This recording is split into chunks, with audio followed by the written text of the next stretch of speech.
Et si on faisait un rappel sur pourquoi on ne doit pas mettre de maquillage? Ah oui, c'est une bonne idée. Dans la Bible, il y a une femme qui s'appelle Jézabel. Et cette femme-là, en fait, elle est orgueilleuse, elle est manipulatrice, elle est séductrice, elle est impudique, elle est insoumise. Et en fait, elle a tous les caractères qu'il ne faut pas avoir en tant que femme vertueuse. Et donc, c'est pour cela qu'il ne faut pas s'inspirer de ces pratiques que cette femme faisait auparavant. Alors, on va lire 2 Rois, chapitre 9, au verset 30. Je lis la parole de Dieu avec respect au nom de Jésus. Jéhu entra dans Jezreel. Jézabel, l'ayant appris, mit du fard à ses yeux, se para la tête et regarda par la fenêtre. C'est l'une des raisons pour laquelle on ne doit pas se maquiller. Jézabel, elle avait mis du fard à ses yeux. Pourquoi? C'était dans l'optique de séduire le roi. Et donc, le maquillage est une arme de séduction.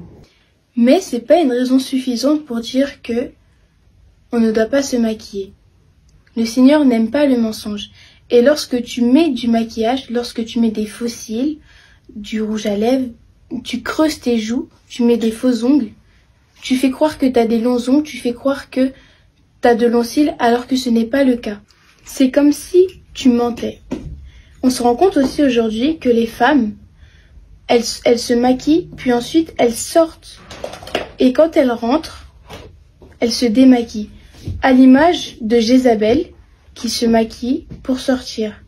Et elle se maquille en mettant un faux visage, on va dire, pour montrer une bonne apparence. Alors que quand elle rentre chez elle, elle se démaquille, elle nous montre son vrai visage. Le Seigneur Jésus n'aime pas la séduction. Il nous fait comprendre dans sa parole qu'il ne faut pas être une occasion de chute pour ton prochain. Donc si toi, à cause de la non-vigilance de ton apparence, tu séduis un homme, tu auras péché aussi. C'est vraiment quelque chose de très important à prendre en compte. La parole de Dieu dans Apocalypse 2, verset 20, nous fait mention de Jézabel qui séduit. Et en réalité, toute femme qui se maquille est fait partie de la catégorie de Jézabel. Jézabel, elle n'est plus là physiquement, mais elle agit toujours en tant qu'esprit. Romains 12, verset 2 nous dit de ne pas se conformer au siècle présent. S'il vous plaît, mes sœurs, ne vous maquillez plus. N'allez plus corriger la création de Dieu sous prétexte que ces choses se font actuellement. Dieu n'aime pas la fausseté. Si vous voulez être belle, habillez-vous avec pudeur et modestie. Si vous voulez vous parer, parez-vous de bonnes œuvres telle qu'une femme vertueuse.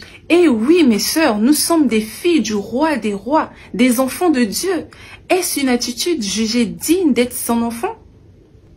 Ne vous faites pas influencer par Satan, comme Ève fut séduite dans le jardin d'Éden par le serpent, dans Genèse chapitre 3 au verset 13. Il est aussi dit dans Jean chapitre 8 au verset 44 que tous ceux qui ont pour père Satan, donc le diable, ils accomplissent les désirs de leur père. Pensez-vous vraiment que le Seigneur Jésus vous acceptera si vous vous conformez au siècle présent? Non. Par contre, pour être des enfants de Dieu, conformes à la parole de Dieu, il est dit dans 1 Thessaloniciens chapitre 5 au verset 23 que nous devrions être trouvés irrépréhensibles à l'avènement du Seigneur Jésus, notre être, notre corps, notre âme et notre esprit. On espère que la vidéo vous aura plu. Si vous avez des questions à poser ou des versets à donner, nous vous